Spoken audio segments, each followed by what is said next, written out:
quindi vi do ufficialmente il benvenuto a questa quinta giornata, anzi quarta, sono già fuso, quarta giornata di Soligo in Rete, appunto meeting sull'informazione.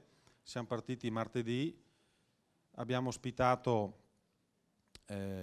appunto operatori del mondo dell'informazione, ma anche professionisti di altri settori, settore economico, settore anche agricolo, vitivinicolo nella fattispecie. E oggi abbiamo voluto dedicare questa giornata appunto al rapporto tra i giovani, tra voi e il web, con una convinzione: il web è utile sicuramente, forse direi ormai irrinunciabile, anche a livello di giornalismo c'è tutto un processo per il quale l'informazione sta abbandonando la carta stampata per appunto riversarsi sulla rete, sul web, ed è un processo oramai irreversibile, non si tornerà più indietro, il che non significa che sparirà la carta, cioè i giornali su carta, non spariranno i libri, mi spiace per voi, non spariranno i libri, non spariranno i giornali, ma questo processo di informazione, di comunicazione sul web è irreversibile. E parlando quindi di giovani e di web, per noi è diventato quasi automatico rivolgersi a Don Fortunato Di Noto, che oltre che parroco, vicario foraniale, docente anche universitario, è stato qualche anno fa fondatore dell'associazione Meter. Io vi dico solo, poi lui spiegherà meglio di me sicuramente cos'è l'associazione Meter, vi dico solo che su certe tematiche che riguardano appunto giovani, infanzia, adolescenza, sono le forze dell'ordine che chiedono consigli a Don Fortunato Di Noto, e non solo le forze dell'ordine, anche qualche procura, qualche ministero. Quindi abbiamo di fronte, non perché lo ospitiamo noi, ma perché questa è la realtà, abbiamo di fronte una delle massime istituzioni in materia di web e in materia di giovani. Con lui c'è l'avvocato Maria Suma, che è stata fondatrice con Don Fortunato Di Noto dell'associazione Meter, e che riveste tuttora dei ruoli all'interno del tribunale minorile, giusto? Come tutore. Oltre che appunto seguire l'associazione nei risvolti legali, giusto? Prima di cedere la parola ai nostri due ospiti, io cedo, anzi è già microfonato, per cui cedo la parola, non cedo il microfono, cedo la parola al professor Paolo Bruniera, che è il vostro coordinatore sui progetti di educazione civica, di salute, e vi auguro una buona mattinata. Non prima di aggiungere, senza aggiungere che la lezione terminerà verso le 10:45 per permettervi il rientro in sicurezza all'Istituto Casagrande. E tra l'altro ringrazio sin da adesso l'Istituto Casagrande, il preside Rigo e il professor Bruniera per aver accettato il nostro invito. Non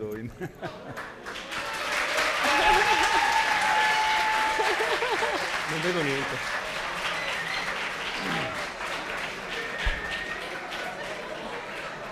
Lo vedo in streaming. Quando andate a casa vi ricordo soligoinrete.it, vedrete le immagini di questa mattinata. Buon lavoro, grazie. Grazie Glauco. A nome naturalmente del dirigente scolastico ringrazio per l'opportunità che ci è stata offerta. Quando a metà di luglio ci è arrivata questa notizia abbiamo detto subito sì, convinti che potesse essere una cosa importante non solo per i ragazzi del biennio come oggi avverrà, ma addirittura per tutti i ragazzi del nostro istituto. Purtroppo i ragazzi del triennio, proprio per motivi logistici, non potranno esserci, tuttavia la possibilità di registrare e di mandare in streaming queste cose favorirà anche la loro partecipazione. Naturalmente ringrazio Don Fortunato di aver accettato e la dottoressa Summa. Io volevo iniziare in questo modo, volevo chiedere chi di voi in questo momento non ha un cellulare in tasca? Non ce l'ha. Bene.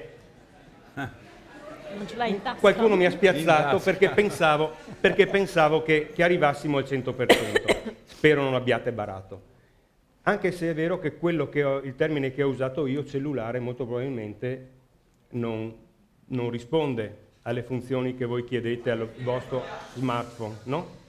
Solitamente voi utilizzate molto di più lo smartphone e quindi tutte le possibilità di accesso alla rete piuttosto che le chiamate. Forse ancora qualche volta usate i messaggi, ma molto più facilmente su WhatsApp.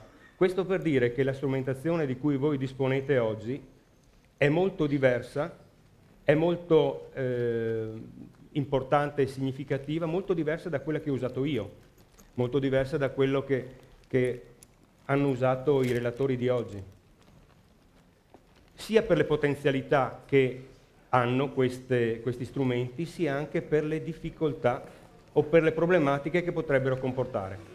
Allora, vi chiedo una sola cosa, siete in televisione, siete in streaming, però se ogni volta che vi inquadrano vi mettete a ridere, alzate la mano, molto probabilmente rischiamo di perdere quello che è il significato e il senso della nostra presenza qui oggi, che è quella di cercare di capire un po' meglio come funzionano gli strumenti che avete a disposizione quasi tutti e quali possono essere problematiche.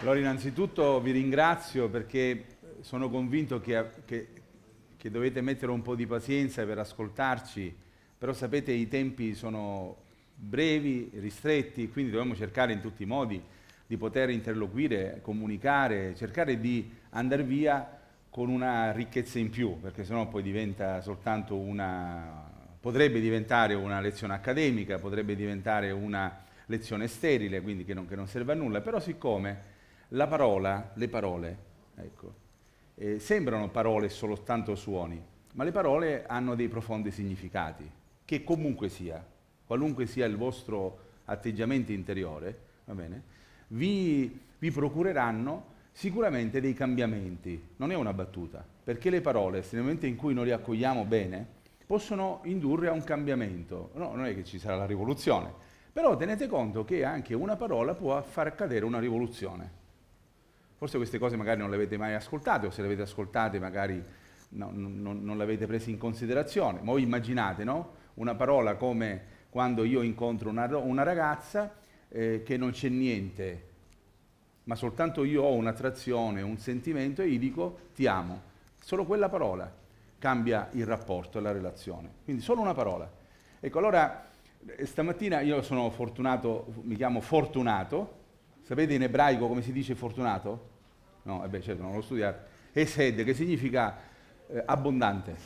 Quindi problema, non so se sono abbastanza abbondante anch'io. Mi chiamo Fortunato, di Noto, non è la città, è la città di Noto, fa riferimento, però è il mio cognome, di Noto, di una bella città, Netum, che vi consiglio di andare a vedere, patrimonio dell'umanità, patrimonio dell'UNESCO, ecco, quindi potete benissimo andare a visitarla, e anche Avola ovviamente, perché io provengo dalla città di Avola, famoso per Nero d'Avola, voi avete il Prosecco, noi abbiamo il Nero d'Avola, ma famosa anche, ma voi siete piccolini, magari vi dico cose strane, negli anni 68 nacquero i grandi moti della rivoluzione operaia. Se i vostri padri, anche con tutte le difficoltà, hanno un contratto operaio, significa che partì da lì, poi ci furono anche dei morti. Quindi magari questa cittadina di Avola, del profondo sud ha aperto uno scenario di cambiamento proprio, ecco, dove gli operai sono scesi in piazza e sono anche stati uccisi dalle forze dell'ordine. Vabbè, ma non è che le forze dell'ordine dobbiamo renderle cattive, però successe quello che successe e quindi ci portò un cambiamento. Allora, il professore vi ha detto alcune domande, io ne faccio altre due. Chi di voi, è vero che chi ha un cellulare, ma chi di voi ha un profilo su Facebook? Nessuno mi vede una cosa. Cioè, la mano la vede proprio. No, non abbiate paura, non è che io sono un poliziotto, non mi interessa, è soltanto per capire, va bene. Ma non dico gli altri nomi dei social, ma chi di voi ad esempio ha altri profili su altri social? Ecco, va bene. Ask, e possiamo qua andare fino in fondo. Bene, come vedete, ragazzi, ascoltate, se io avessi fatto la domanda 5 anni fa a vostri coetanei, vi posso garantire che molti, tutti, alzavano la mano per Facebook. Ora se la facciamo ai bambini di scuola elementare, bene, hanno più loro il profilo su Facebook, voi avete su altri profili, è stato molto di più quelli che hanno su altre voglio dire, piattaforme social. Questo è interessantissimo. Ma se io vi dicessi ancora, ma voi lo sapete che in fondo sembra che siamo fuori da questo mondo, ma il mondo di internet, del web, è dentro di noi siamo dentro questo mondo, ma non perché abbiamo soltanto un cellulare, un smartphone, un tablet, ma è perché questo mondo, che sembra virtuale, non è affatto virtuale, è un mondo molto reale. Quindi allora io avrò un po' di aiuto di alcune immagini, di alcune slide, cercando di attenermi anche al tempo che abbiamo, perché vedete la società delle informazioni è una società che ha cambiato totalmente la nostra vita, anche la vostra vita, la vostra percezione della realtà. Dovete comprendere che questa società è una società che veramente ci ha inglobato. Voi siete i cosiddetti nativi digitali, ormai non esistono più, se avete fratellini più piccoli, no, spero di sì, va bene? Sono chiamati mobile born, cioè i nascituri mobili. Va bene? Quindi già abbiamo cambiato, ma in 5 anni, non pensate che sono passati 500 anni. Quindi in benché meno di 5 anni, voi che eravate i nativi digitali, va bene?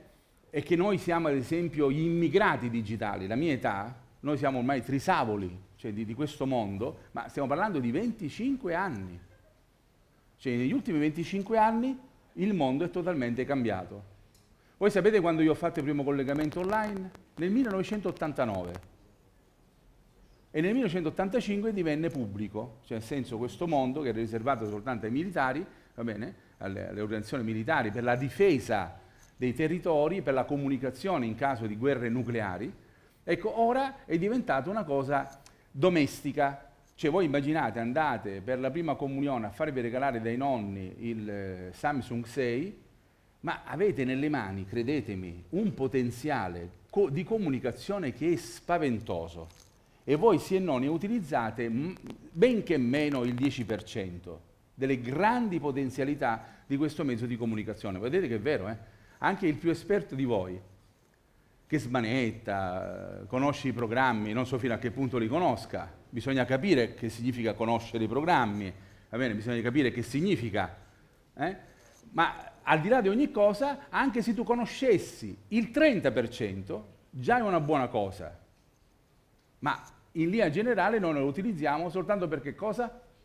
WhatsApp, capite? Lo utilizziamo soltanto per mandare messaggini, un po' di immagini di auto selfie o selfie, va bene? Questa è una bella cosa questa, certo. Senza comprendere che ad esempio è vero che noi mandiamo la nostra immagine, ma la nostra immagine ha anche un linguaggio, però noi cerchiamo di capire, non vi voglio io riempire di tante parole, ma cerchiamo di capirci per quello che... Però vi consiglio di vedere anche le slide, non soltanto me, perché tanto non sono bello. Allora, nel 1983, guardate ragazzi, voi quando siete nati? Nel 1900? Quindi stiamo parlando proprio... cioè guarda... C'è la cosa incredibile che già io ho messo quella slide dell'83, voi dite, ma che sta dicendo? Cioè, questa è veramente storia. Ecco, i vostri coetanei, cioè, io sono, allora nell'83 avevo 20 anni, quindi noi in effetti in famiglia stavamo a tavola, si poteva ragionare, si poteva scherzare. Guardate che è successo dopo 32 anni. Ed è vero, ve lo subite anche voi. Dopo 32 anni, pochissimo tempo, ecco, oggi noi ci raccontiamo ciò che accade in quella maniera. Guardate, è impressionante quando andate a mangiare la pizza. Avete i vostri cellulari, siete l'uno accanto all'altro e anche vi parlate. Ci estraniamo totalmente. Ma è vero, non mi dite che non è vero. Beh, magari dico di no, dico di sì. Vabbè, ma al di là non è che io allora io non ho necessità che voi mi dovete dire è vero. Cioè io vi dico che accade anche questo. Questo accade, sapete perché? Perché noi non siamo totalmente educati alla opportunità che la tecnologia ci offre. Cioè, perché vedete, io parlo, le parole hanno dei significati. Ho detto educarsi alla opportunità. Educarsi è una parola latina che significa educere, tirare fuori ciò che è buono, quello che hai dentro. Va bene? Opportunità perché mi dà un'opportunità in più. Avere un cellulare, avere un profilo sui social mi dà un'opportunità. L'opportunità è forse mettermi in contatto con persone lontane, sconosciute, però forse anche mi dà la possibilità, ascoltate bene che ora andiamo un po' nell'esistenziale, io non lo so se voi è così, nel poter far sì che la mia profonda e ingannevole solitudine possa trovare qualcuno che mi ascolti.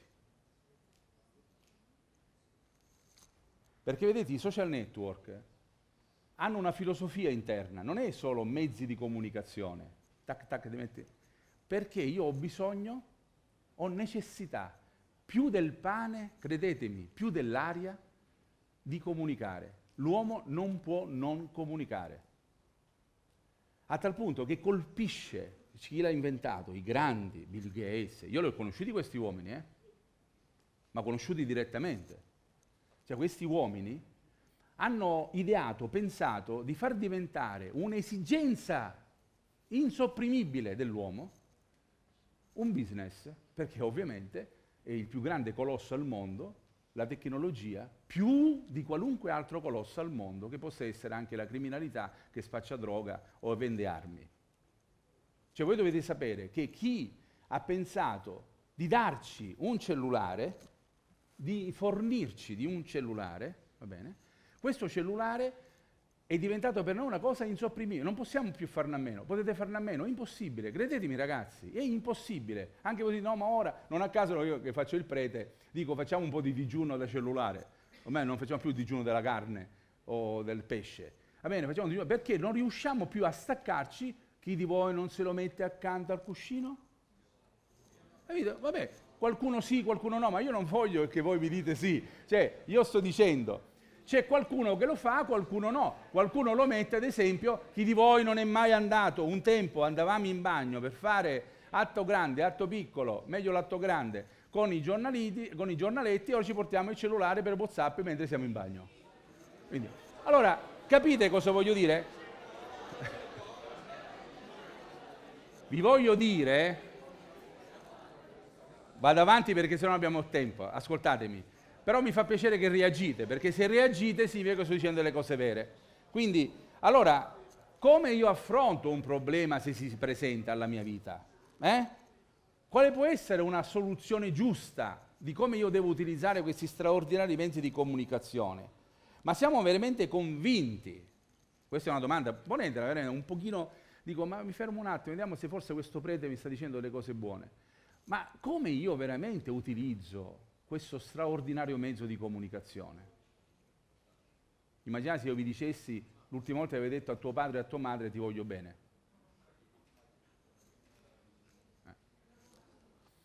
Allora capite che ho messo la bomba atomica perché in effetti è vero. Se prima era una cosa di difesa, oggi è diventato, guardate, una cosa importante nella nostra vita di comunicazione. È vero che noi dovevamo difenderci, fate passare questi concetti magari a scuola, se potete riprendere sarebbe buono, che noi dovevamo difenderci da qualcuno che dall'altra parte ci poteva mandare una bomba atomica.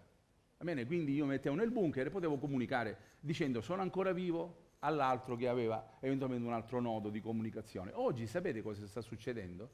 Non esiste più una guerra atomica. Sapete dove noi faremo le guerre? Ascoltate bene, perché voi dovete difendere i vostri figli poi. perché voi siete i nativi digitali. Io magari fra 20 anni avrò 70 anni e sarò già morto. Ma voi, già da ora, ascoltate bene quello che vi dico. E questa è l'intelligenza di questo incontro. Bellissimo, hanno fatto benissimo, noi siamo felicissimi. Perché vedete, oggi si giocherà tutto su un'altra guerra, che è chiamata una guerra digitale sulle identità. Ma che sta dicendo questo? Ascoltate bene, ragazzi, perché vedete, anche se noi non ascolteremo, ma queste cose vi si presenteranno. È come il profeta, sapete chi era il profeta? Era un cane. Il cane cosa fa? Abbaia durante la notte e ascolta i rumori mentre la gente dorme. Allora io vi sto dicendo, nel 2015, qui, nella vostra cittadina, che si giocherà tutto su una guerra digitale sulle vostre identità. Dice, ma che stai dicendo?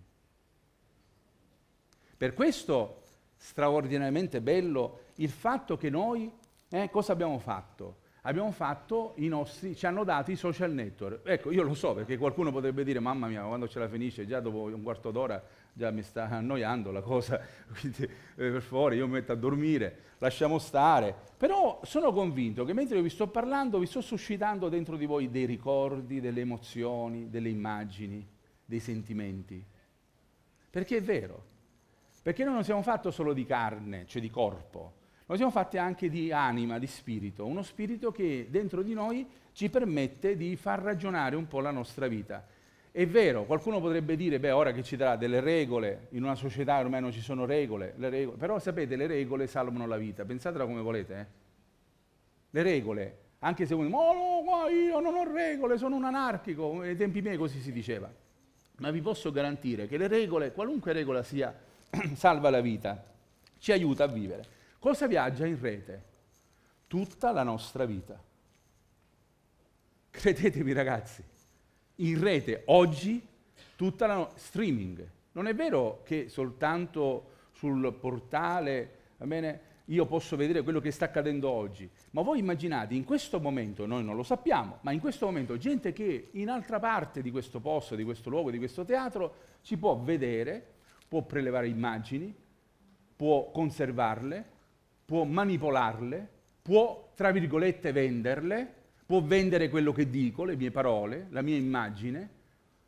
Io e noi ci stiamo presentando a un mondo virtuale di cui non conosciamo l'interlocutore dall'altra parte, quindi voi immaginate con le immagini che cosa si può fare. In rete viaggia tutto, va bene? E viaggia veramente tutto, perché la tecnologia può essere di aiuto, ed è vero, La biotecnologia ormai sta arrivando a dare cuori artificiali,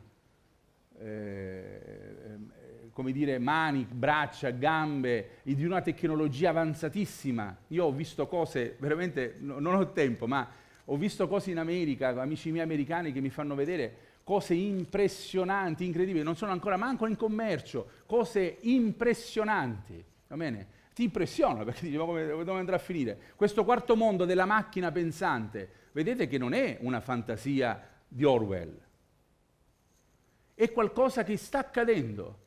Le macchine sostituiranno l'uomo? Questa è la grande sfida. Non sono nei film. Mi capite? Allora capite che può essere di aiuto, a tal punto che può essere di aiuto, guardate questo filmato che per Papa, ridere. hab ich dich noch gar nicht gefragt. Wie kommst du denn eigentlich mit dem neuen iPad zurecht, was wir dir zum Geburtstag geschenkt haben? Gut. Mit den ganzen Apps kommst du klar? Was denn für Apps? Geh mal bitte einen Schritt zur Seite. Avete capito cosa sto facendo, no?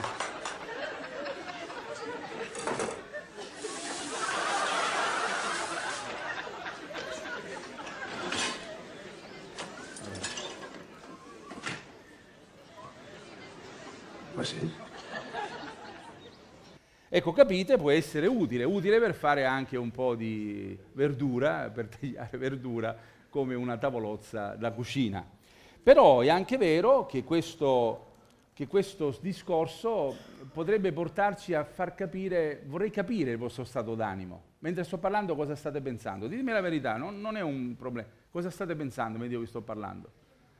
Ma perché non se ne vada in Sicilia? Vediamo, due, tre emozioni, perché noi viviamo di emozioni. Mentre io sto parlando, cosa state pensando? Forza. Non vi preoccupate, nessuno vi mette voti. Professore, mettiamo voti? No, assolutamente. Dai, 1. Anche se mi prendete in giro lo potete dire, non vi preoccupate, anche per ridere. Cosa pensate? Mentre io sto parlando, già è un quarto d'ora che parlo.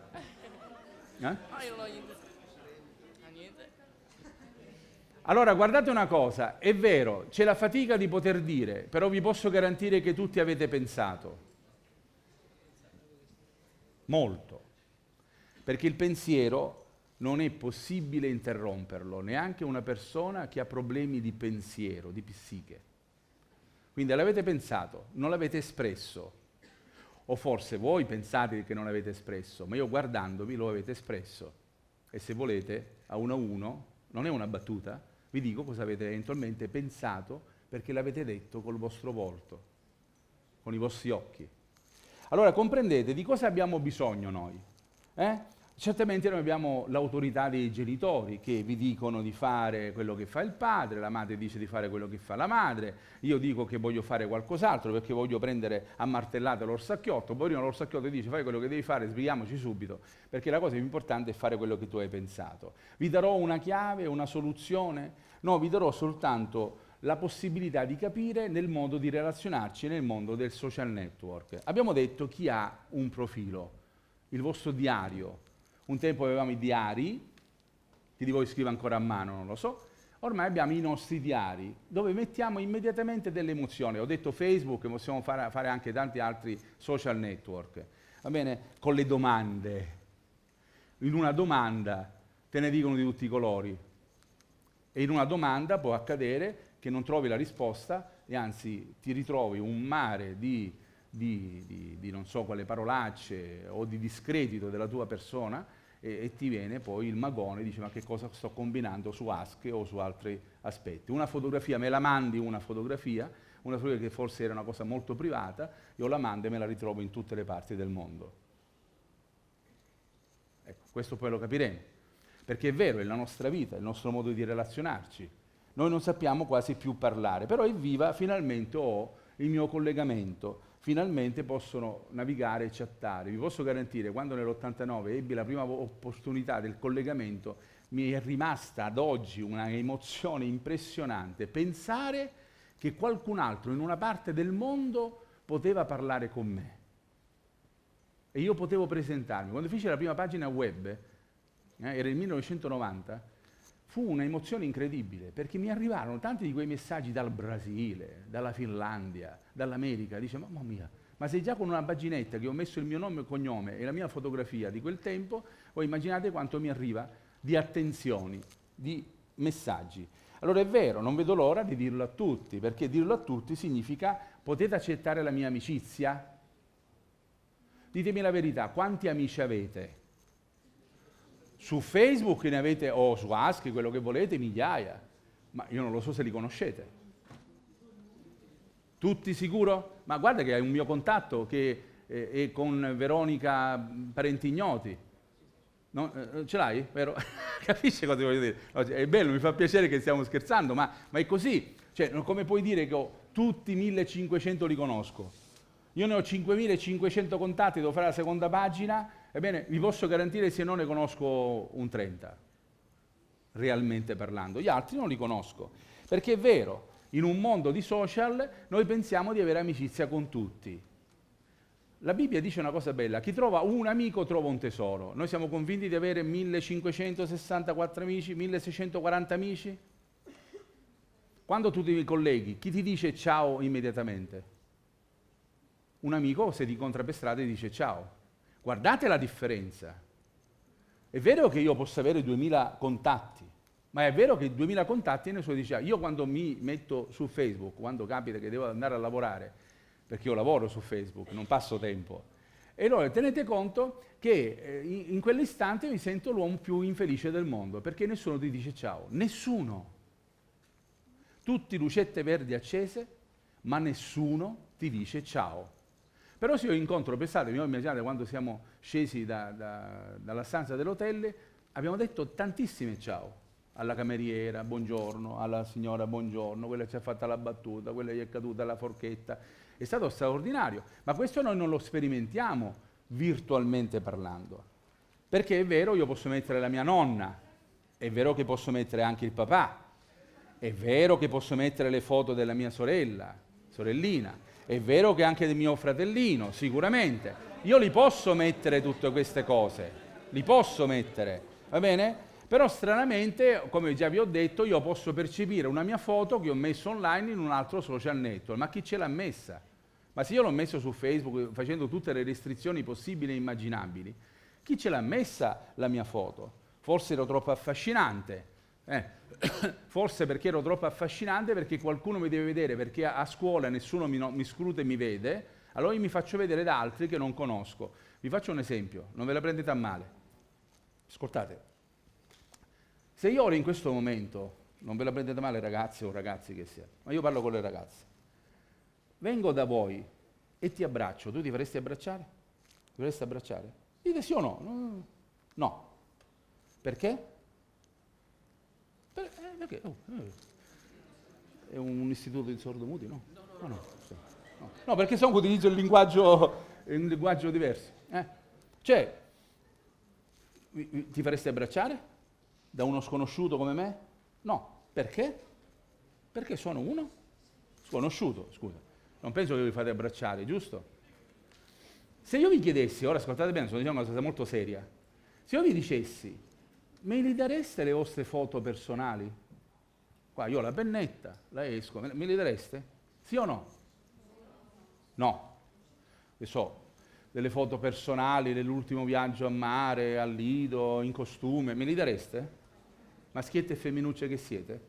No, giusto? Dici, ma scusa, ma tu chi sei? Vero? Giusto? Ma come mai, perdonatemi ragazzi, però rispondetemi bene, ma come mai voi in maniera così, leggera, normale, mettete le vostre foto sui social network? Cioè, allora, a me sconosciuto non me li volete dare, ed è giusto che non me li date. Ma le vostre foto, come mai li mettete su Facebook o su Ask? Ma voi lo sapete che su Facebook, ascoltate bene, 1.200.000.000 di persone, 1.200.000.000 di persone possono vedere le tue foto? Allora, voi state preoccupando se dovete darla a me. Non vi preoccupate, voi dite no, ma c'è la restrizione, beh, quello ditelo a chi non ne capisce, ecco. Quindi, ma io soltanto per i miei amici, ditelo a chi non ne capisce di queste cose. Ma non solo, io vi ho detto, me li dareste queste foto? No. Ma chi vi ha fatto il profilo, anche su Ask o su Facebook, avete letto il contratto? Mi sembra che c'è un contratto. Avvocato, c'è un contratto? Purtroppo, vero? Sì. C'è un contratto. Purtroppo sì. Cioè, voi lo sapete che voi avete fatto il vostro profilo senza leggere il contratto. Cos'è un contratto? Nel caso di dichiarazione. Facebook è la dichiarazione di responsabilità da parte di Facebook. Quando vi siete iscritti, quando aprite, scusate se vi intervengo così, nella prima pagina di Facebook, quando dovete creare l'account, ci sono dei rimandi scritti proprio piccoli, che fanno riferimento alle condizioni generali di contratto.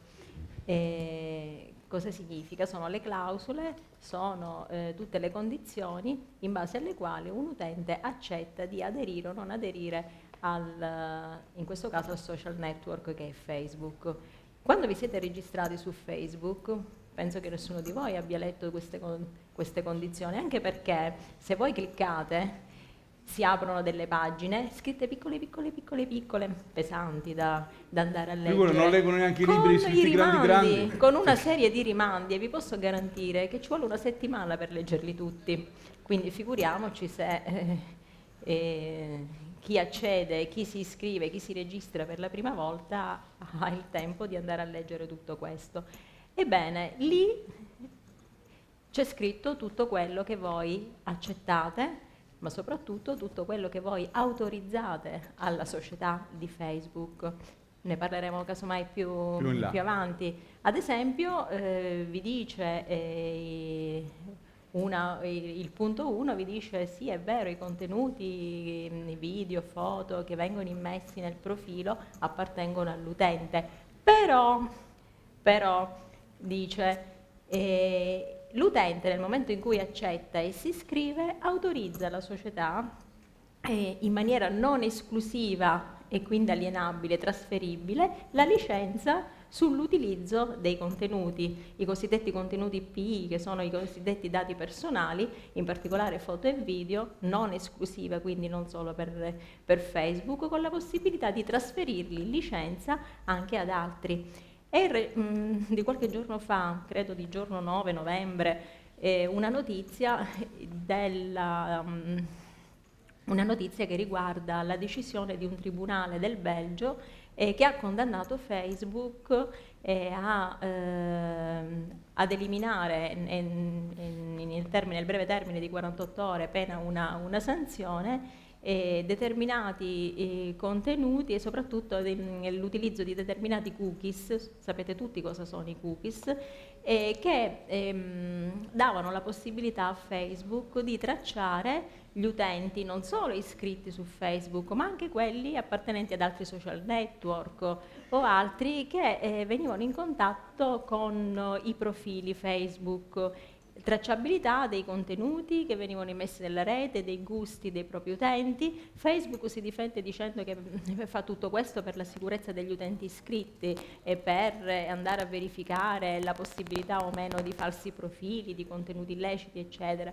Fatto sta che comunque attraverso questi cookies ogni visitatore, ogni utente veniva tracciato e quindi il contenuto archiviato. Non illudetevi del fatto che voi inserite determinati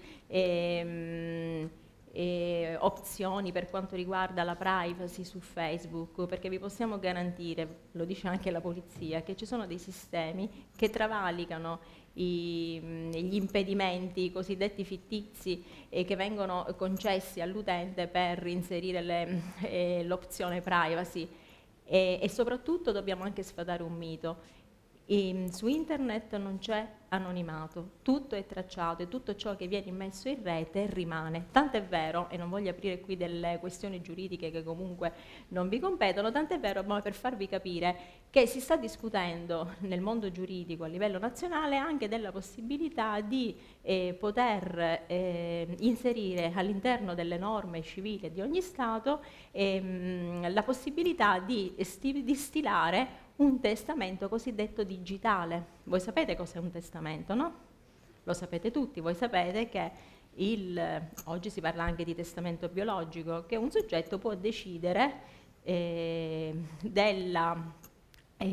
futuro delle proprie sostanze nel momento in cui verrà a mancare. Ebbene, oggi si parla anche di testamento digitale, si parla anche di patrimonio digitale, perché voi pensate, un soggetto che improvvisamente muore per qualsiasi causa e lascia degli account, no? Nei vari social network, lascia le mail o un sito internet, ebbene, è da considerare patrimonio di quel soggetto e come tale trasferibile agli eredi? Vedete? Quindi cosa significa? Significa che comunque c'è un risvolto anche nella vita reale. Che fine farà quell'account del soggetto che è venuto a mancare, che non c'è più? Rimarrà in rete, così come rimarranno in rete tutti i dati. Vi faccio capire, io qualche anno fa avevo un profilo su Facebook per motivi di studio, poi l'ho cancellato perché non mi interessa essere sul Facebook. Ebbene, a distanza di anni, io ho ritrovato delle immagini che avevo caricato sul mio profilo del social network di Facebook. Io avevo cancellato l'account e Facebook mi dice che nel momento in cui io cancello l'account tutto si cancella, non rimane nulla. Non è così, perché io a distanza di anni ho trovato in rete, mettendo semplicemente il mio nome nel motore di ricerca, in immagine su Google Immagini, il mio nome, la mia qualifica, ho ritrovato delle immagini che io avevo immesso nel mio profilo. Quindi vedete come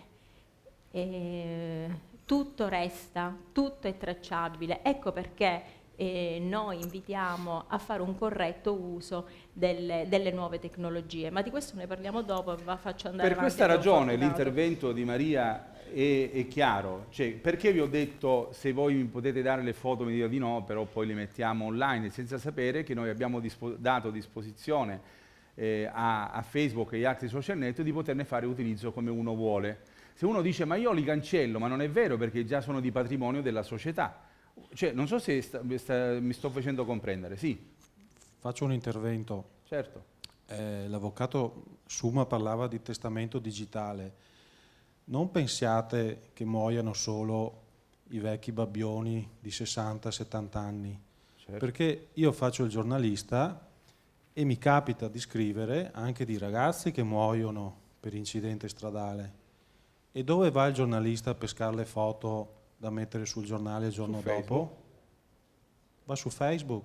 Quindi non pensiate che quello che ha detto testamento digitale sia una cosa che riguarda, che ne so, i vostri genitori, i vostri nonni.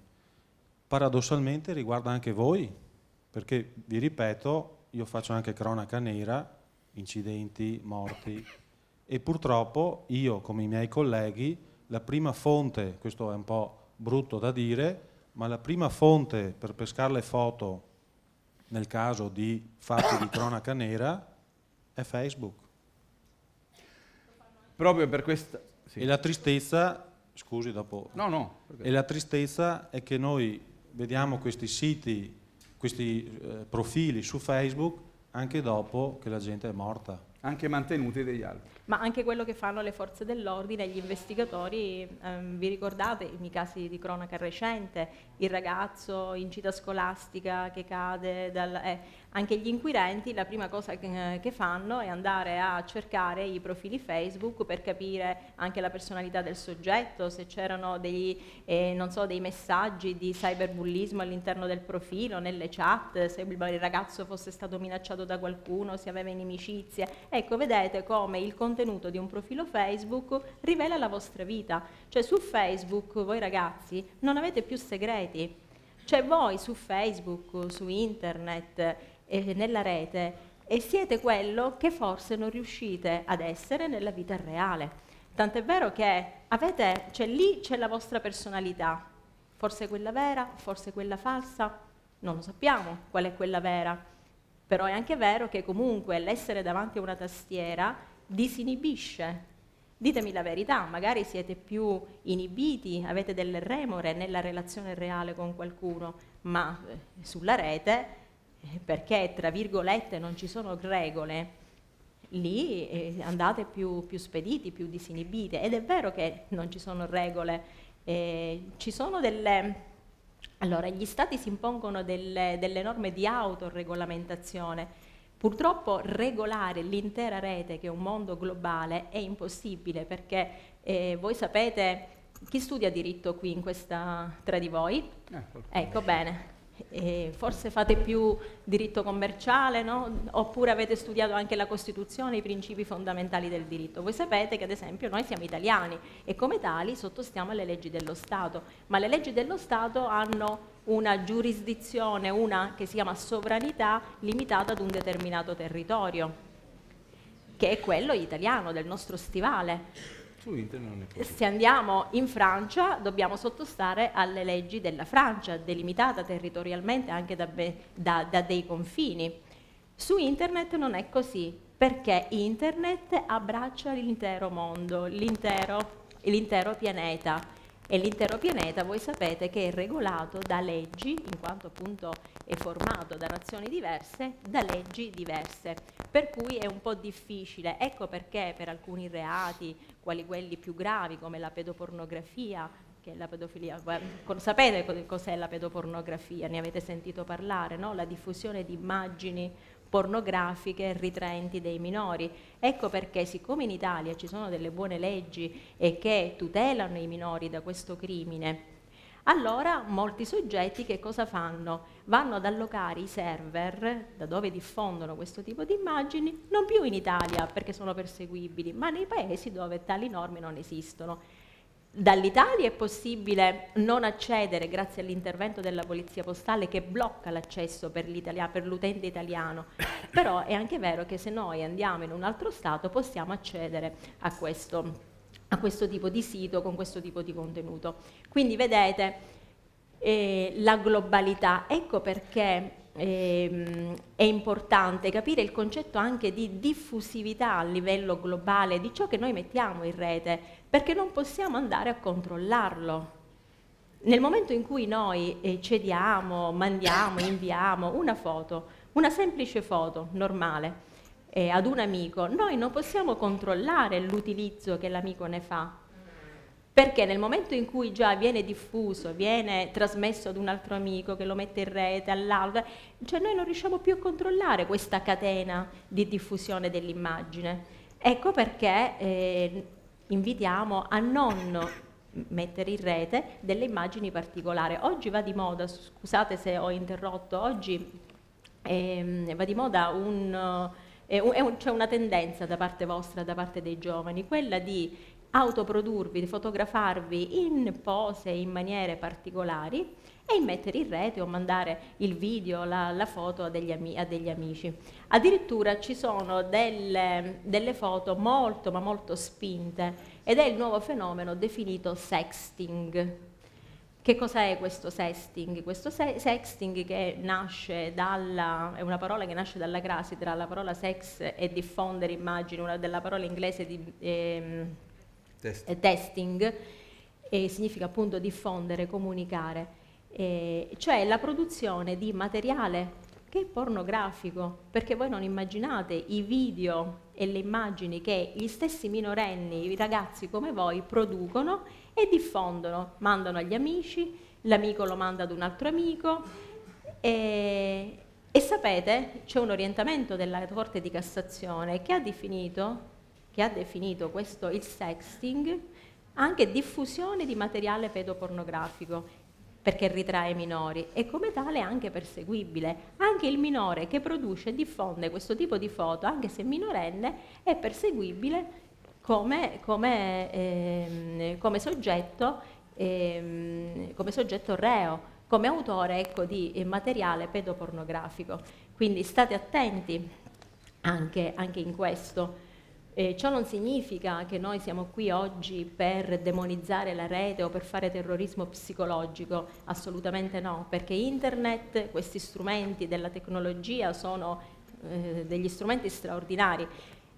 Anch'io non sono una nativa digitale, immaginate un mobile born, assolutamente, anch'io sono una nativa cartacea, io ho 45 anni, quando ero studente come voi non avevo il telefonino, non avevo internet, e io andavo a fare le ricerche in biblioteca, comunicavamo con il telefono fisso, oggi non c'è neanche il telefono fisso nelle case, avevamo delle relazioni nelle piazze. Io sono siciliana, noi viviamo molto il concetto della piazza giù al sud, un po' un retaggio forse dell'agorà degli antichi greci, sapete. Gli antichi greci facevano tutto nell'agorà, era centro della relazione non solo economica, commerciale, ma anche della relazione umana tra le persone. Oggi invece queste piazze reali sono state sostituite dalle piazze virtuali, che sono i social network. Per carità, dobbiamo essere social nel 2015, ma dobbiamo stare attenti anche di come ci poniamo all'interno del social. Ritorno al discorso da cui sono partita. Vi dicevo che voi spesso su internet siete quello che non riuscite ad essere nella vita reale. E in effetti, se voi andate a studiare proprio la filosofia anche di internet e del social network, del profilo, perché pensate, non è che nasce così, dietro ci sono veramente delle persone, delle menti raffinatissime. Il concetto di persona anche all'interno del social network. Sapete che cosa significa persona? Chi di voi studia il latino? Mi pare che ci sono degli... Ecco, che cos'è la persona? Cos'è la persona? Quello che pensa. No, qualcosa di diverso. Ecco, brava. Ecco, persone, in latino significa maschera. E sapete cos'era? era la maschera utilizzata nel teatro antico, perché nel teatro antico gli attori mettevano delle maschere, a parte il fatto che comunque erano soltanto degli attori uomini, non erano, scusate se mi alzo, io sono abituata di solito a parlare in piedi, e quindi preferisco alzarmi. Sì.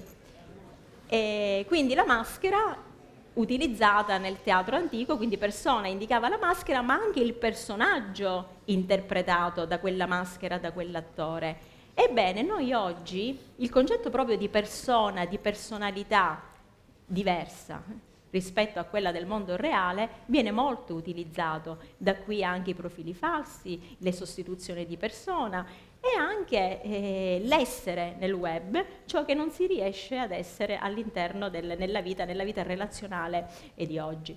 Quindi dicevo, noi non siamo qui oggi per dire internet non va bene, demonizziamolo, non usatelo, no, questo no, però è anche vero che vi diciamo di farne un uso corretto. Io faccio sempre un esempio, questa che cos'è? Una penna, no? A cosa serve la penna? A scrivere, no? Quindi la penna è uno strumento lecito, non è vietato portare la penna in tasca, no? No. Ma se io prendo la penna e la conficco nell'occhio di un vostro compagno, che cosa io ho fatto della penna non più uno strumento lecito, ma uno strumento atto ad offendere, cioè un'arma. Bene, la stessa cosa vale per internet, vale per il cellulare, vale per il computer. Serve per comunicare, serve per fare ricerche. Ad esempio anche qui è cambiato rispetto a 10 anni fa, quando ai ragazzi chiedevo per cosa vi serve internet, mi dicevano per fare ricerche. Oggi invece mi dite no, per chattare. Ecco, tutto dipende dall'uso che se ne fa. Un uso che non deve essere distorto, ma un uso corretto. E per farne un uso corretto è necessario conoscerlo, conoscere le opportunità, ma conoscere anche i rischi, perché dietro lo schermo noi non sappiamo chi c'è. Ricordatevi di questo concetto di persona, di maschera, ecco perché oggi si parla tanto di adescamento online, di soggetti maggiorenni e che si spacciano per minori, per adescare i minori per scopi sessuali, per altri scopi che sicuramente non sono adeguati, molte volte sono illeciti, ma molte volte non sono neanche adeguati alla vostra età. E ancora, immettere foto di un certo tipo, video di un certo tipo in rete, non è soltanto ledere senza il consenso dell'altro, oppure le proprie foto, non è soltanto ledere la dignità della persona, il diritto all'immagine, ma può essere pericoloso perché può dare adito anche a comportamenti illeciti da parte di altri. Pensate a quanti minorenni sono stati minacciati e quanti minorenni sono stati oggetto di ritorsioni da parte di adulti o minori che avevano in mano determinate foto, determinati video. No? Minorenni che poi per la vergogna, per il senso del pudore, si sono anche suicidati. Perché molte volte queste immagini possono essere oggetto di ricatto, o per fini sessuali o per fini economici. Succede con gli adulti, succede anche con i minori. Okay. Mi fermo per il momento. Capite queste cose, voi direte, vabbè, ma siccome è un avvocato e quindi di conseguenza ci sta mettendo un po' in guardia, forse anche un po' mettendoci in difficoltà. Cosa viaggia nella rete? Guardate, in rete viaggia tutta la vita. Vediamo se parte.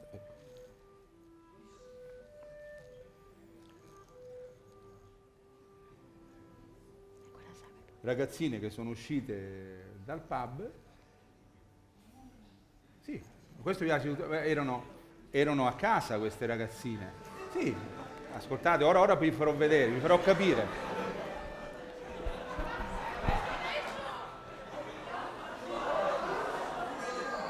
Questa qua invece, spero che non possiate ridere, questa ragazzina della vostra età è stata violentata in un parco. Tutti l'hanno vista e l'hanno videata. Ripresa. E violentata ulteriormente mettendo in rete il dramma. Ecco, vedete ragazzi, forse magari possiamo riderci sopra, possiamo sicuramente dire ma guarda che cosa, una goliardia in fondo, però senza rendersene conto Quelle ragazzine che ballavano come a mo' di cubiste, che avevano sì e no 15 anni, ok? Questo video gira in rete e girerà sempre in rete. Le ragazzine ormai sono diventate adulte e loro si sono vergognate del fatto che avevano immesso quel video. Chi lo toglierà quel video?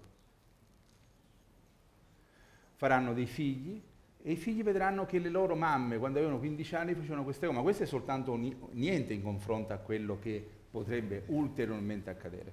Allora capite che dobbiamo imparare a misurare, ascoltate bene questi concetti, perché voi domani avrete anche la possibilità del lavoro.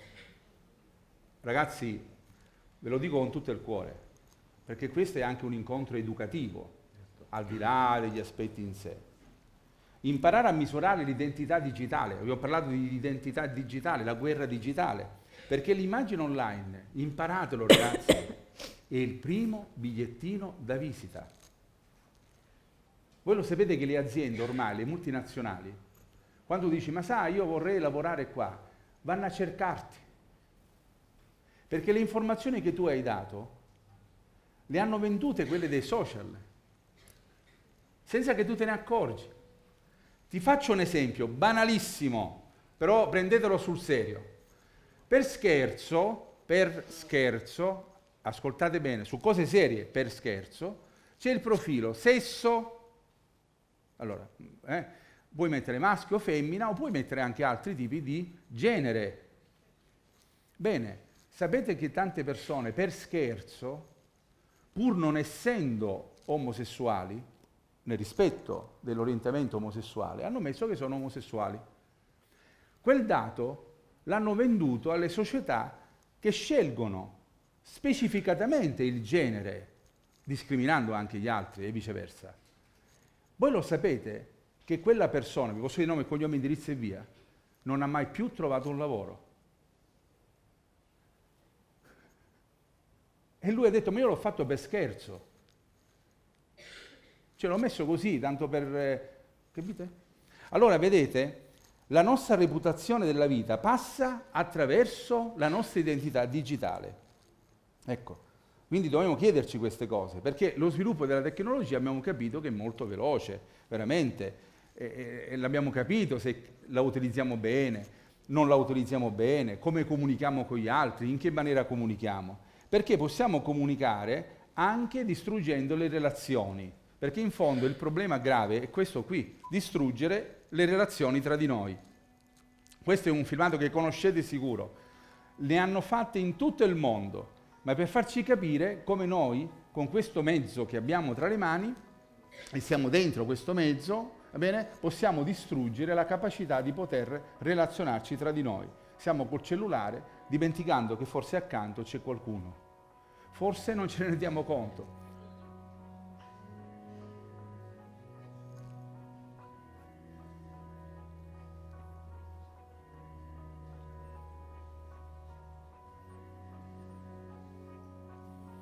In fondo rispecchia la nostra vita questo film, no?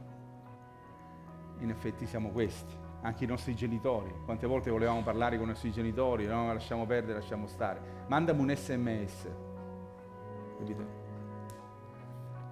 Ormai ci accontentiamo degli abbracci virtuali, non degli abbracci reali. Però nel momento in cui tu interrompi, automaticamente ti accorgi di chi ci sta attorno. Guardate che è un processo che sta avvenendo e noi siamo immersi in questo processo.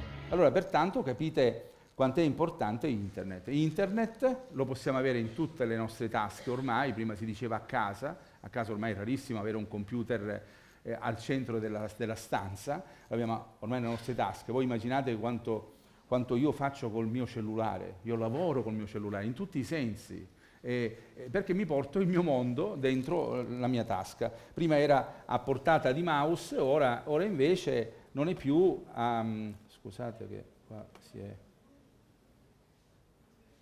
bloccato, non so perché. Capita, vedete le tecnologie? Ecco, vediamo se ci riusciamo.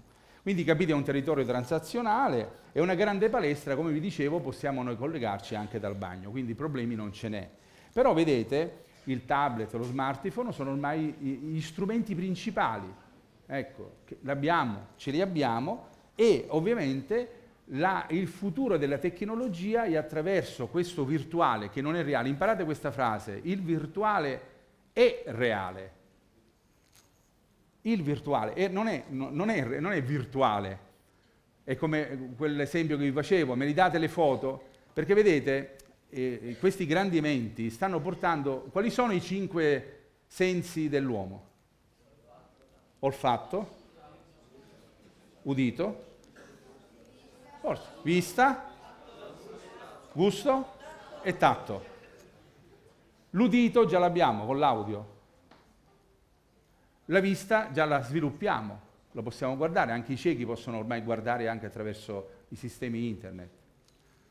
Il tatto lo facciamo, no? Con il touchscreen. Voi immaginate se io, ecco anche qui l'esempio, se io vengo da te e ti dico ti posso toccare, dici, però stranamente, senza che voi ve ne rendete conto, ascoltate bene, una persona sconosciuta o anche conosciuta vi può toccare sempre attraverso il touchscreen con le vostre foto caricate. Pensa una cosa, pensa se oggi le tue foto caricate su Ask, io ce l'ho nel mio tablet e ogni giorno li prendo e ti tocco. Apro, chiudo, il particolare. Non è un touch, non è un toccare? Noi siamo convinti, ma che c'entra? Quello è virtuale. Ma voi lo sapete che l'immagine, cioè io, va bene, è importante che io non venga manipolato. Tu immagina se ogni giorno c'è qualcuno che tu sai che in Venezuela ti prende le foto, te li apre, te li taglia, te li manipola con Photoshop. Vedete, il toccare è importante, non è...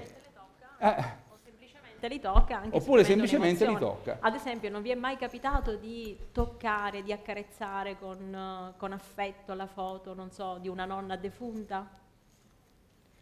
A me tante volte toccare la foto di mia nonna che non c'è più, proprio accarezzare la foto, no?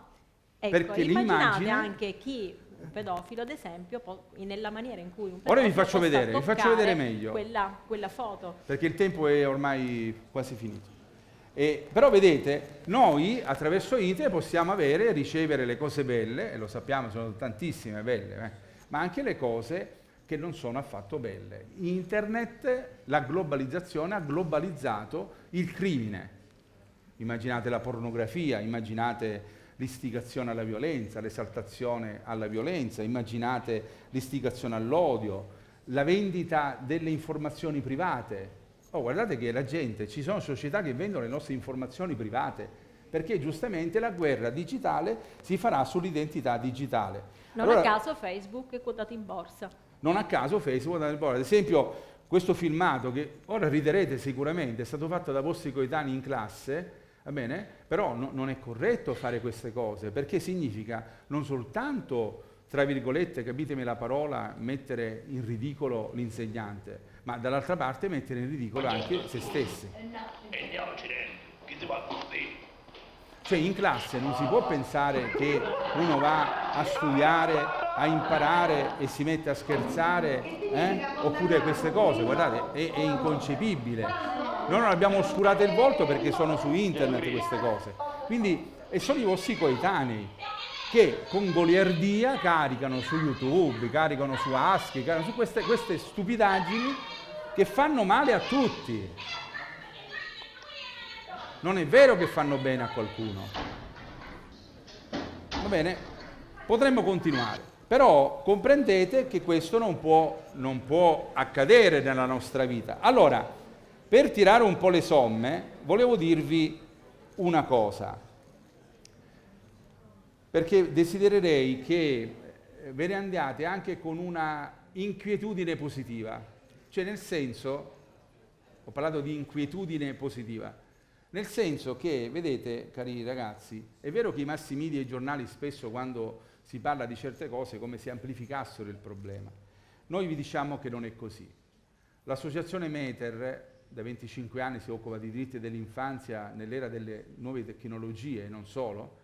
Tenete conto che se noi non avessimo iniziato questa avventura di tutela attraverso i mass media, noi non avremmo già fino ad oggi accompagnato più di 1.300 vittime di abusi sessuali e di pedopornografia online di minori, stiamo parlando di bambini neonati, fino ai 12 anni e poi anche quelli dopo i 12 anni. Se noi non avessimo iniziato, noi non avremmo segnalato più di 3 milioni di siti pedopornografici nel mondo, 3 milioni. Soltanto lo scorso anno abbiamo segnalato 700.000 file contenenti i volti, la vita, la violenza che veniva perpetuata ai vostri coetanei e soprattutto ai bambini anche piccoli. Quindi questo significa che Internet è vero che è diventato un grande strumento, importantissimo e irrinunciabile, come è stato già detto, però è anche vero che non dovete imparare che su Internet esistono delle regole. Possiamo giocarci, possiamo divertirci, possiamo mettere anche foto rubate, ma non è bello mettere foto rubate. Se io vengo a casa tua e ti rubo, non credo che tu stia bene. Rubare le foto significa, ad esempio, voi non vi state accorgendo, io vi sto facendo delle foto ai vostri volti con un sistema che ho addosso. Non è una battuta. Ve li sto rubando e io ora ne faccio uso come voglio. Tu cosa mi potresti dire? Capisci?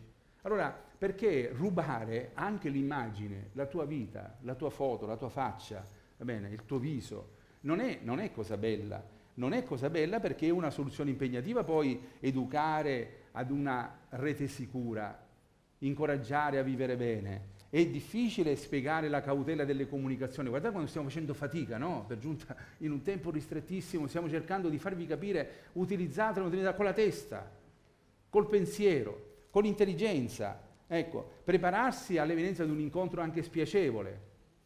Scusate, quando ad esempio voi dite, ma su WhatsApp è tutto sicuro e sicuro. Guarda, non ho il tempo per farvi vedere perché non è niente di sicuro. Voi dovete sapere che le vostre informazioni, tutte, anche tra il fidanzato e la fidanzata, va bene, possono passare nelle mani attraverso i sistemi informatici.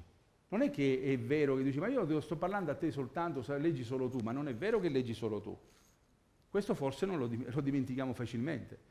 Quindi comprendete che dobbiamo imparare a utilizzare bene, ecco, questo mezzo a portata non solo più di mouse, ma a portata di touch. È vero, noi ormai con il toccare possiamo fare delle operazioni invasive, ma anche operazioni intelligenti. Tutti possono veramente informarsi, tutto può accadere, di tutto. Ad esempio, se vi chiedessi, ma questo qua è veramente un prete vero e una suora vera?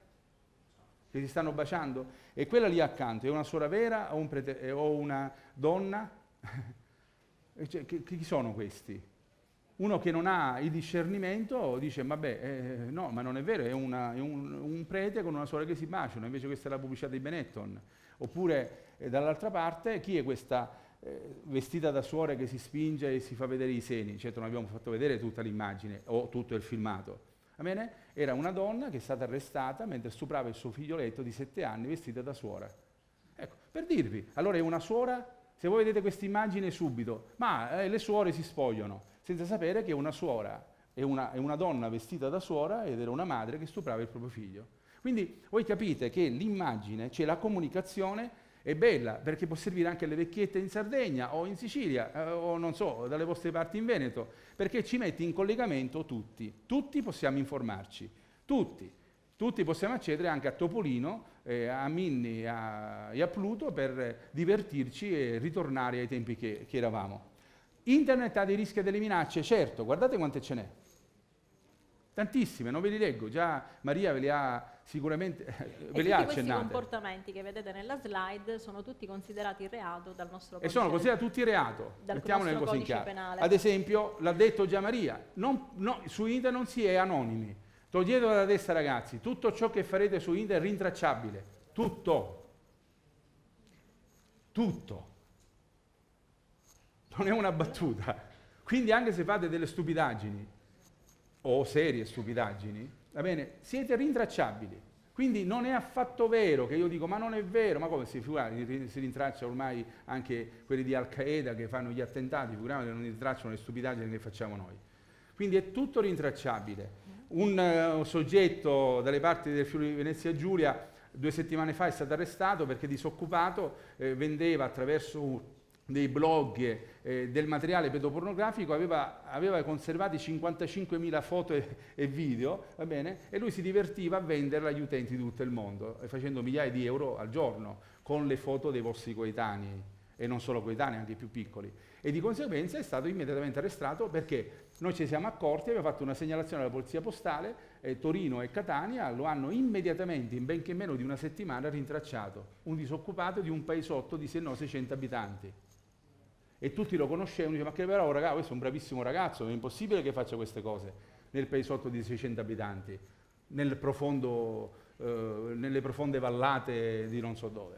Capite cosa voglio dire? Allora, ed è importante questo aspetto della tracciabilità e rintracciabilità. Allora, al di là dei truffi, voglio far vedere una cosa e finisco. Al di là delle molestie virtuali, abbiamo capito, Maria Concetta già ne ha parlato, il furto dei dati personali, sono fondamentali questi, state attenti cosa mettete. Se io vi chiedessi chi di voi quando ha cambiato email e quindi account ha veramente cancellato quell'account? A volte lo abbiamo lasciato lì, a volte abbiamo 3-4 account non utilizzati più, però senza sapere che quelli non utilizzati possono diventare anche account che possono utilizzare la criminalità organizzata. Non li diciamo noi queste cose, li dice la Polizia Postale e la magistratura italiana. Infatti prendo spunto da questo. No, vai, che io mentre vado avanti così faccio vedere l'ultima cosa. Di stare attenti alle notizie che mettete sui social network, che date online, non sono notizie che riguardano la vostra vita personale, ma la vita anche della vostra famiglia. Evitate ad esempio di inserire sempre l'opzione del GPS che indica la tracciabilità del percorso che giornalmente fate, perché può essere utilizzato da chi ha cattive intenzioni nei vostri confronti o nei confronti della vostra famiglia. Non a caso molti ladri sono entrati nelle case sapendo, perché lo hanno letto nei profili social dei figli, che in quel periodo, in quei giorni, a quell'ora la casa era vuota perché la famiglia era partita per andare in vacanza. Ecco, vedete, sono delle, tra virgolette, banalità possono sembrare, però delle accortezze fondamentali per la tutela vostra e della vostra famiglia. Un'ultima cosa importante, ecco, io vi invito a leggere, prima di iscrivervi in qualche social, in un gruppo, leggeteli quelli che sono le condizioni prima di fare accetto. Se non capite magari il significato delle parole, non abbiate paura a chiedere agli insegnanti, ai genitori, anche quando scaricate le app sul telefonino, ad esempio lo facciamo qui in diretta, e così almeno, non so, io voglio scaricare da Google Play un'app, non so, Google Traduttore, ok, vado, mi dice installa, però prima di dire accetto vi dice Google Traduttore richiede l'accesso a, e comincia identità, sms, foto, fotocamera, microfono. Non fate subito accetto, leggete. Cosa significa che vuole l'accesso all'identità? Utilizza uno o più tra i seguenti elementi: account sul dispositivo, dati profilo. Vedete cosa implica? Oppure sms, clicco, utilizza uno o più dei seguenti elementi: sms, mms, e potrebbero essere anche applicati dei costi. Foto, elementi multimediali, clicco. Cosa vuol dire? Vuol dire che utilizza uno o più dei seguenti elementi, cioè i file sul dispositivo, ad esempio immagini, video e audio, memoria esterna del dispositivo, fotocamera, eccetera. Ecco, prima di dire accetto, verificate che cosa implica l'accettazione e l'installazione di quell'app sul vostro telefonino. E molte volte sono come lo specchietto delle allodole, e viene fatto apposta per permettere a determinati società appunto di entrare e di carpire i vostri dati senza che voi ve ne accorgiate. In un minuto, volevo farvi capire anche questo grave problema della pedopornografia, perché questo fa veramente paura, ma soprattutto crea un ribrezzo nel nostro cuore nei confronti di coloro adulti che utilizzano, sfruttano i bambini a scopi sessuali. Vedete, il pedofilo dovete capire che non è uno che mette soltanto le maschere. Il cyberpedofilo è veramente un fenomeno estremamente criminale.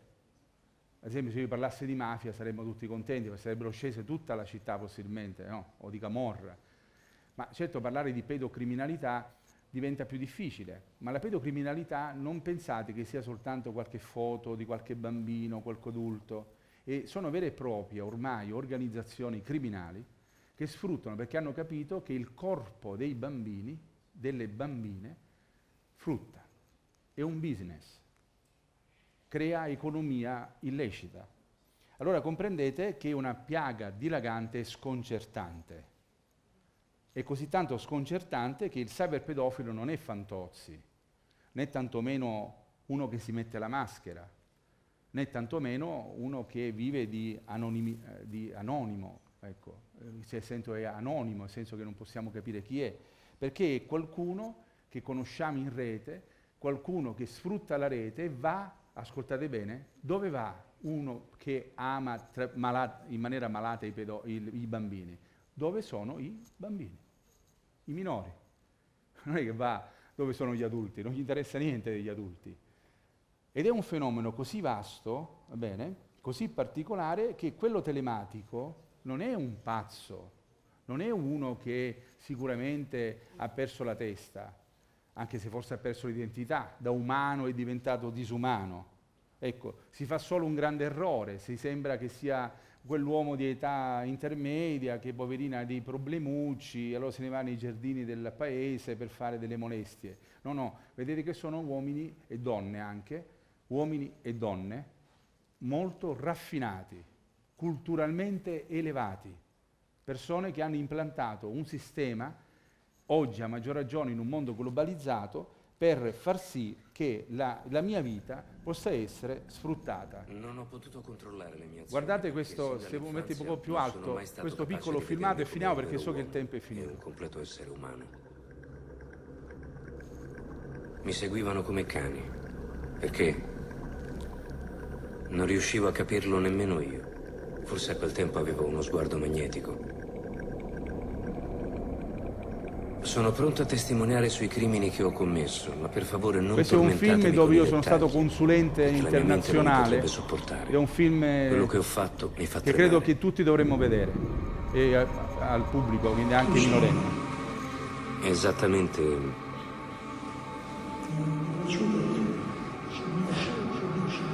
Non vorrei commettere errori. Questo era un professore di matematica, Credo uno dei più stimati professori della Russia. 55 vittime. Sacci, Russia. Un pomeriggio d'inverno. Fa freddo. La gente si affretta per tornare a casa.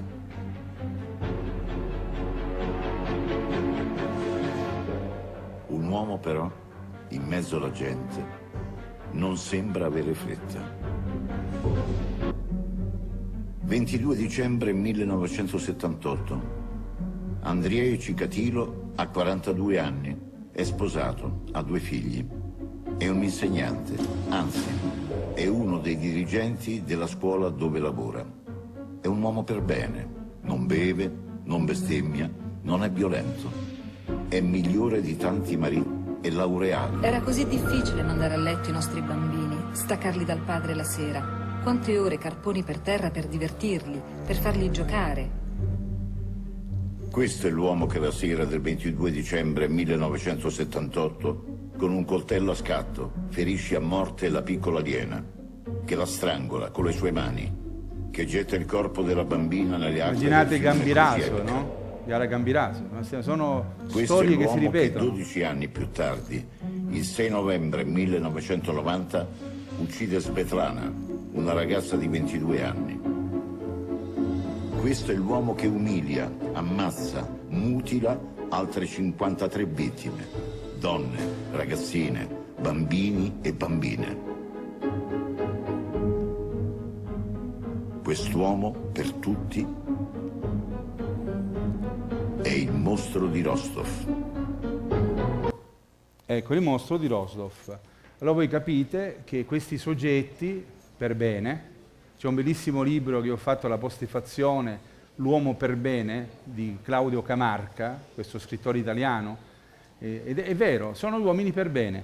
Finisco, perché vedete, questi soggetti in rete vogliono fingersi coetanei, ma non sono coetanei, introducono gradualmente gli argomenti sessuali, per questo l'importanza di una educazione alla corretta sessualità e relazione affettiva, che dovrebbe essere intelligente e fatta bene.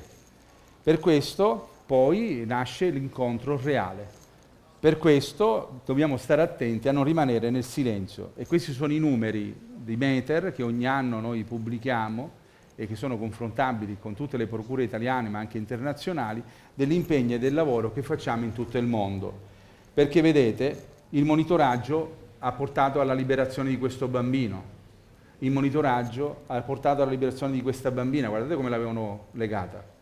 Il monitoraggio ha dato un nome e un cognome a tanti bambini, a questi pedofili che sono dei collezionisti, perché collezionano l'innocenza che non deve essere mai toccata. Grazie. Una conclusione velocemente? Posso velocemente? Prova. Mezzo secondo. Si sente? Sì, se vuoi concludere, Sì. e poi lascerei anche una battuta finale al professor Bruniera. No, brevemente un po' a conclusione di questo incontro, per tirare le somme, per vedere un po' qual è il sugo della storia, come diceva Manzoni. Utilizzate internet, ma utilizzatelo bene. E io vi voglio dare un consiglio. Chi di voi conosce il romanzo Io Robot di Asimov? Forse qualcuno ha visto il film. Rivedetelo, magari commentatelo insieme in classe con gli insegnanti di lettere. Asimov parla delle 3 leggi della robotica che parlano per l'uomo, quindi ogni robot deve garantire la sicurezza, il servizio e la prudenza, e questa è un po' la sintesi delle 3 leggi, perché innanzitutto deve essere sicuro, la macchina, il robot, internet, il mezzo, la tecnologia deve essere sicura per l'uomo, ed è quello che diceva Einstein. Sì, la prudenza, ma soprattutto il servizio. Non siate mai al servizio della tecnologia, ma è la tecnologia che è al vostro servizio. Asimov diceva che ogni robot, la macchina, non può mai arrecare danno all'umanità. Grazie. Hanno fretta di andare. Io voglio dire solamente una cosa. Ringraziare naturalmente per l'opportunità che ci è stata data oggi, invitare gli insegnanti a riprendere quanto trattato oggi durante le lezioni, e invitarvi a ritornare solleciti in classe, perché la 4ª ora vi sta aspettando. Grazie.